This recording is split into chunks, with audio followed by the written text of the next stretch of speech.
Welcome back. This one's going to be about a little bit about Arlo Parks, what is quality, and it's probably not the mix. This is something coming from a guy who is known as a mix engineer, recording engineer, producer,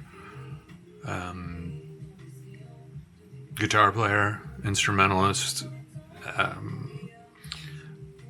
It comes up often. I get asked by artists, by other producers, even by other mix engineers. They'll send me something and say, what do you think of this mix?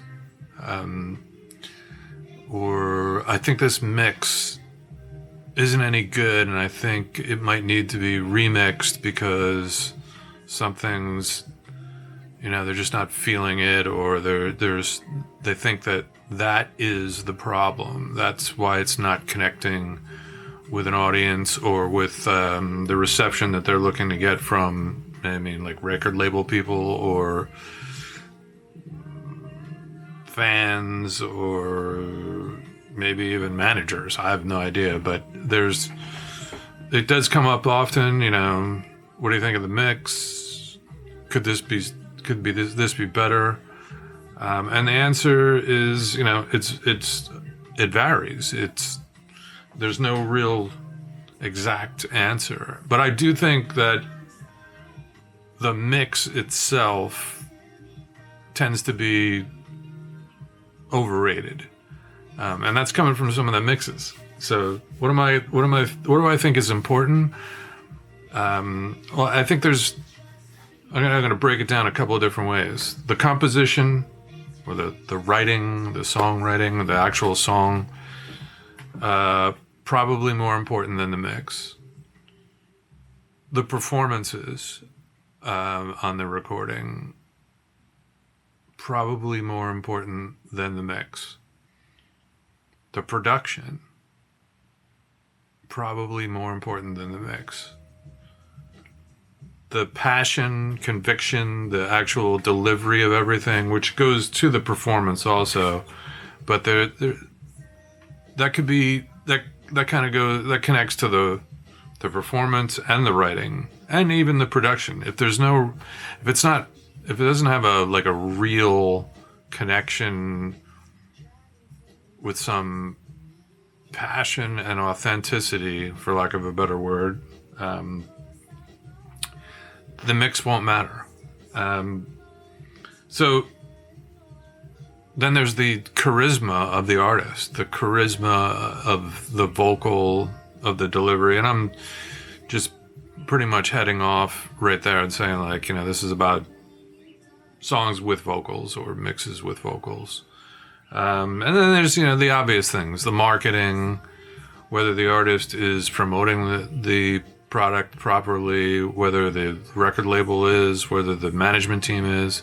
There's those things. But all those things being in place, let's just say you have great production, great performance, great composition, great conviction, great charisma, great marketing, and it's still not working. It could be the mix. A bad mix could destroy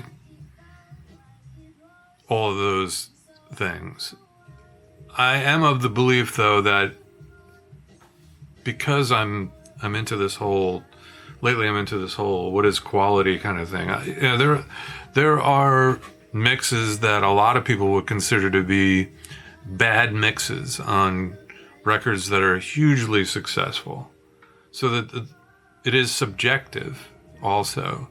So these kind of things are, when it comes down to what's a great mix, what's a shit mix, it is subjective. There some things that you could look out for right away. Yeah.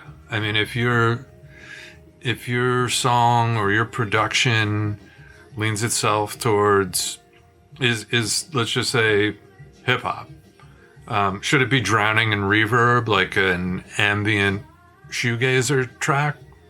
No. These are like obvious things. If it's a singer-songwriter thing, is it okay for the lyrics to be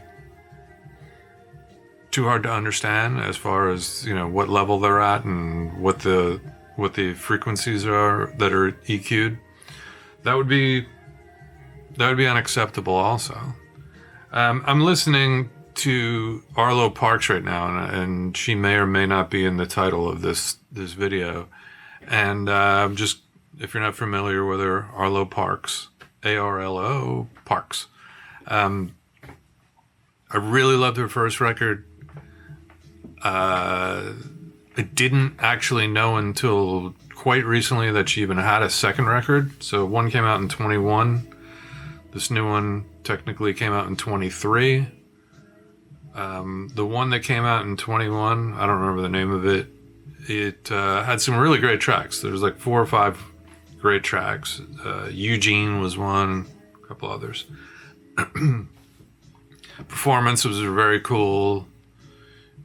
You could just feel the entire thing. I mean, at least I could, and I guess a lot of other people could, because it really kind of launched her.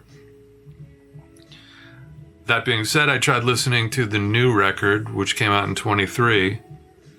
There's something missing. I don't know what it is exactly. Like I said, it's when you're judging, is it a quality thing or is it a conviction? There had to be something going on. I did notice that there are some personnel differences from one record to the other. There's 1 or 2 people that are missing and or have been added to the whole situation.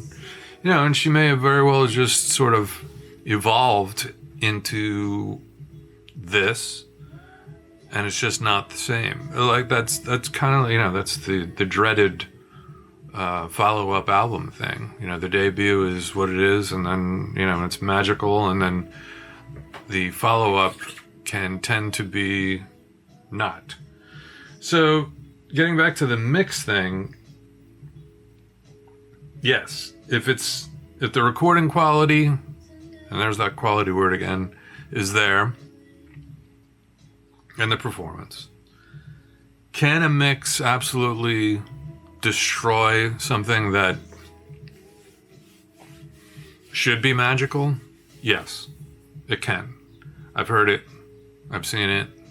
I've experienced it.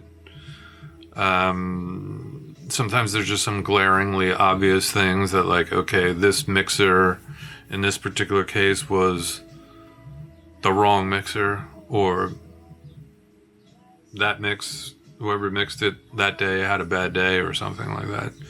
But it's usually not the mix.